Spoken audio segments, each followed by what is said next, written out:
हरे कृष्णा, नमस्कार, जोहार मेरे प्यारे दर्शकों। मैं एस्ट्रोलॉजर कुमुद रंजन सिंह बहुत बहुत स्वागत करता हूं आप सबों का अपने पंचांग की इस श्रृंखला में। प्यारे दर्शकों, इससे पहले कि मैं आज के दैनिक पंचांग का संपूर्ण विवरण आप सबों को दूं, मैं उन सभी प्रियजनों को अपने तहे दिल से बधाई देना चाहूँगा जिनका आज जन्मदिन है, और साथ ही उन सभी दंपत्ति को भी बधाई देना चाहूँगा जिनकी आज मैरिज एनिवर्सरी है। भगवान शिव और माता पार्वती आप सबों के वैवाहिक जीवन को सदा सुखमय और खुशहाल बनाए रखें। इस कामना के साथ मैं आज के दैनिक पंचांग की श्रृंखला को आरंभ करने जा रहा हूँ। तो दोस्तों, आज के दैनिक पंचांग का विवरण कुछ इस प्रकार है। विक्रम संवत 2082, शक संवत 1947, कली संवत 5127, वार बृहस्पतिवार जिसे हम गुरुवार भी बोलते हैं, मास मार्गशीर्ष रहेगी, तिथि नौमी तिथि होगी रात के 11:33 तक। उसके बाद 10वीं तिथि शुरू हो जाएगी। पक्ष कृष्ण पक्ष होगा। योग ब्रह्म योग होगा सुबह के 6:58 तक। उसके बाद अगले दिन 6:28 AM तक ऐन्द्र योग होगा।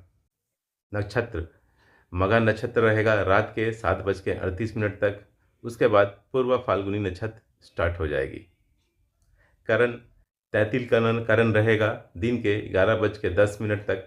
उसके बाद गर करण रहेगा रात के 11:33 तक, और उसके बाद वाणिज्य करण स्टार्ट हो जाएगा। राष्ट्रीय राजधानी न्यू दिल्ली के अनुसार आज सूर्योदय का समय रहेगा प्रातःकाल 6:42 पर। सूर्यास्त का समय रहेगा शाम के 5:28 पर। चंद्रोदय का समय रहेगा अगले दिन यानी 14 नवंबर को 1:20 पर। चंद्रास्त का समय रहेगा दोपहर के 1:41 पर। चंद्र राशि सिंह होगी। सूर्य राशि आज तुला होगी। सूर्य नक्षत्र आज विशाखा होगी। आयन दक्षिणायन होगा। ऋतु शरद ऋतु होगी। राहु काल आज रहने वाला है दोपहर के 1:26 से दोपहर के 2:47 तक। राहु काल को ज्योतिष शास्त्र में एक अशुभ समय माना जाता है और किसी भी तरह के शुभ कार्य करने की मनाही होती है। इसका कारण ये है कि राहु को एक छाया ग्रह माना जाता है, और जब इस ग्रह का प्रभाव बढ़ जाता है तो उस समय को राहु काल कहा जाता है, जिससे बेहद अशुभ माना जाता है। राहु इंसान के दिमाग को प्रभावित करने की क्षमता रखता है, इसलिए राहु काल में कई कार्य करने की मनाही होती है, क्योंकि इंसान के निर्णय लेने की क्षमता कहीं न कहीं राहु के प्रभाव में आती है और वो सही से निर्णय नहीं ले पाता।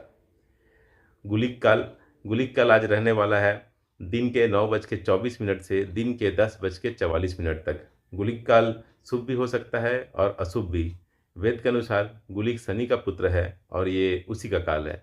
गुलिक काल में जो भी काम होता है वो रिपीट होने की उसकी संभावना ज़्यादा होती है, अर्थात वो दोबारा से दोहराए जाने की उसकी संभावना ज़्यादा होती है। इसलिए गुलिक काल में अगर आप कोई ऐसा काम करते हैं जिससे आपको फ़ायदा हो तो गुलिक काल आपके लिए शुभ रहेगा। लेकिन अगर आप कोई ऐसा काम करते हैं जिसके रिपीट होने से आपको नुकसान हो तो गुलिक काल आपके लिए अशुभ होगा। गुलिक काल में आप धन संग्रह कर सकते हैं, वाहन खरीद सकते हैं, अचल संपत्ति खरीद सकते हैं। गुलिक काल में आप अंतिम संस्कार अर्थात दाह संस्कार वाले कार्य ना करें, विवाह ना करें, सगाई ना करें, बैंक से लोन ना लें और कर्ज ना लें। गुलिक काल सूर्योदय और सूर्यास्त के बीच के समय का 8वां भाग होता है और लगभग 1 घंटे 30 मिनट अर्थात 1.5 घंटे का होता है।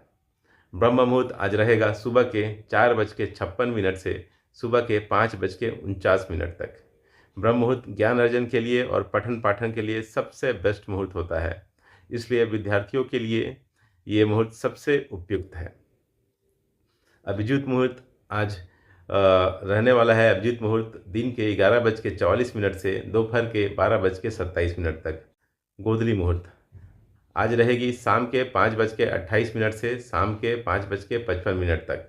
गोधली मुहूर्त में आप निद्रा का त्याग करें, घर की साफ सफाई ना करें, भोजन ग्रहण ना करें, पूरे परिवार के साथ भगवान की पूजा स्मरण और आरती करें। सर्वार्थ सिद्धि योग आज नहीं है। विजय मुहूर्त का समय भी आज नहीं है। विजय मुहूर्त जनरली आप उस केस में ढूंढते हैं जब आप कोई केस मुकदमे से संबंधित कार्य को पूर्ण करना चाहते हैं, उस समय विजय मुहूर्त की महत्ता काफ़ी बढ़ जाती है, या कोई सरकारी दस्तावेज से संबंधित कार्य को आप पूर्ण करना चाहते हैं तो भी विजय मुहूर्त आपके लिए उपयुक्त होता है। लेकिन ये विजय मुहूर्त नहीं है आज के पंचांग में, ठीक है। निशिता मुहूर्त आज नहीं है। निशिता काल हिंदू धर्म में धार्मिक और तांत्रिक साधना के लिए एक विशेष और पवित्र समय माना जाता है। निश्चित काल वो अवधि है जब रात्रि अपने मध्य में होती है। निश्चित काल की अवधि लगभग 1 घंटे से भी कम होती है। ऐसी मान्यता है कि निशिता काल में ही भगवान शिव ने पृथ्वी पर शिवलिंग के रूप में प्रकट होकर इस संसार का उद्धार किया था। निश्चित काल का समय शिव भक्तों के लिए सबसे शुभ माना जाता है। प्यारे दर्शकों, चलिए अब हम आज के शुभ चौघड़िया के समय की चर्चा कर लेते हैं। आज शुभ समय रहेगा सुबह के 6:41 से दिन के 8:02 तक। आज चर समय रहेगा दिन के 10:44 से दोपहर के 12:05 तक। आज का लाभ समय रहेगा दोपहर के 12:05 से दोपहर के 1:26 तक। आज का अमृत समय रहेगा दोपहर के 1:26 से दोपहर के 2:46 तक। दिशाशूल आज दक्षिण रहेगा, इसलिए किसी विशेष प्रयोजन के लिए दक्षिण दिशा की ओर यात्रा को आज आप अवॉइड करें। प्यारे दर्शकों, इस तरह से मैंने 13 नवंबर 2025 के संपूर्ण पंचांग का विवरण आप लोगों के साथ शेयर कर दिया है। भगवान श्री हरि विष्णु और महादेव की कृपा आप सबों पर हमेशा बनी रहे, इस आशा के साथ विदा लेना चाहूँगा। तब तक के लिए नमस्कार। जय श्री कृष्णा।